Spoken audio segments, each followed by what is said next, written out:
মাস শেষ হয়ে গেছে, এখনো বেতন পাই নাই। খুব চিন্তা লাগতেছে, খুব চিন্তা লাগতেছে, কারণ পুরুষ মানুষের তো টাকা ছাড়া কোনো মূল্য হয় না। আপনি কোথায় যাবেন, কোথায় যাবেন? পরিবারের কাছে, পরিজনের কাছে, আত্মীয় স্বজনের কাছে, পাড়াপড়শির কাছে, অথবা গ্রাম বাংলার সেই বাজারে চায়ের দোকানে।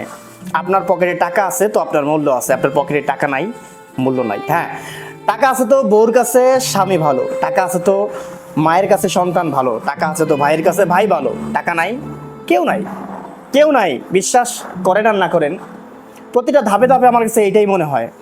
আপনি বাজারে যান, বাজারে যান, আপনার পরিচিত জন যারা আছে, আপনার পকেটে টাকা আছে, আপনি এক কাপ চাও খাওয়ান লাগবো না, আপনি টাকা পয়সার মালিক, আপনারা এক কাপ চা তারা আপনার কাছ থেকে খাইবো না, বরং আপনারই খাওয়াই দিব। কারণ আপনাদের শ্রদ্ধা করব, সম্মান করব, তার কাছে মনে হইব এই পয়সাওয়ালা ব্যক্তির যদি এক কাপ চা খাওয়াইতে পারি আমার জীবনটা ধন্য।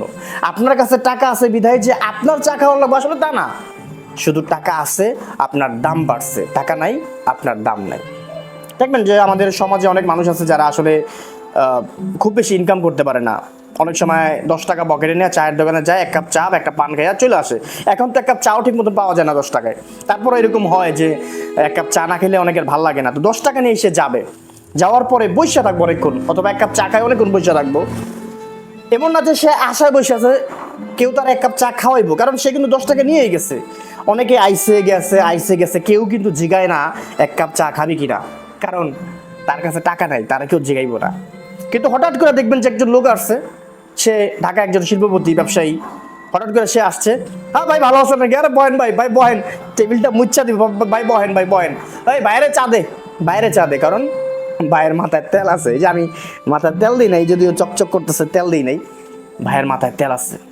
তো পুরুষ মানুষ আমরা জন্ম হয়েছি অর্থ উপার্জন করার জন্য, পকেটে টাকা রাখার জন্য।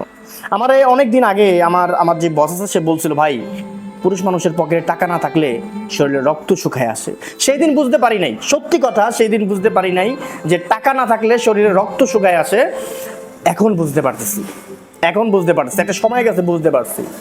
এরকম অনেক মানুষ আছে এখন যাদের বয়স কম, তাদেরকে বুঝাইলেও বুঝবে না, সে তো পুরুষ মানুষ কিন্তু যুবক, এখনো সে জানে না, এখনো তার ভিতরে বন্ধুত্বের ভালোবাসা আছে, এখনো তার ভিতরে প্রেমিকার জন্য মায়া আছে। সে বিয়েটা করুক, বউও ভালোবাসবো না যদি পকেটে টাকা না থাকে। বউ 3-4 দিন ভালো ব্যবহার করবো, 5 দিনের দিন যখন বউর জন্য সাবান কিনা না আনবো, তখন কেবো গোলামের ঘরে গোলাম, বিয়া করছো কি তার লাই, বিয়া করছো কি তার লাই, সাবান কিনা দিতে পারো না নি। তো এরকম অনেক কথা শোনা লাগবে। তো যাদের পকেটে টাকা আছে তার শোনা লাগে না। মাস শেষ যদি কেউ একজন চাকরিজীবী হয়, মাস শেষ ইনকাম করে যখন তরতাজা নোটগুলা বউর সামনে গনে, এক্সট্রা একটা ভালোবাসা, বউর একটা এক্সট্রা ভালোবাসা সেই দিন শুরু হয়, কারণ টাকা পাইছে। তো আমি বেতন পাই নাই অন্তরি মাস শেষ, জানি হয়তো বা বছর ভিডিওটা দেখতে পারে, আসলে বছরের উদ্দেশ্য করে কথাটা বলতেছি না। আমাদের বেতন প্রায় হয়ে যায় তাড়াতাড়ি, এই মাসে একটু সমস্যা আছে হয়তো বা, অথবা বস ভুলে গেছে নানান ব্যস্ততার কারণে বেতন পাইনি। কিন্তু আমার খুব চিন্তা লাগতেছে, পুরুষ মানুষ তো, টাকা ছাড়া তো আমাদের কোনো দাম নাই, পুরুষ মানুষের টাকা ছাড়া কোনো দাম নাই। কি ভাই, আপনারে বলতেছি, দাম আছে, কোনো দাম নাই।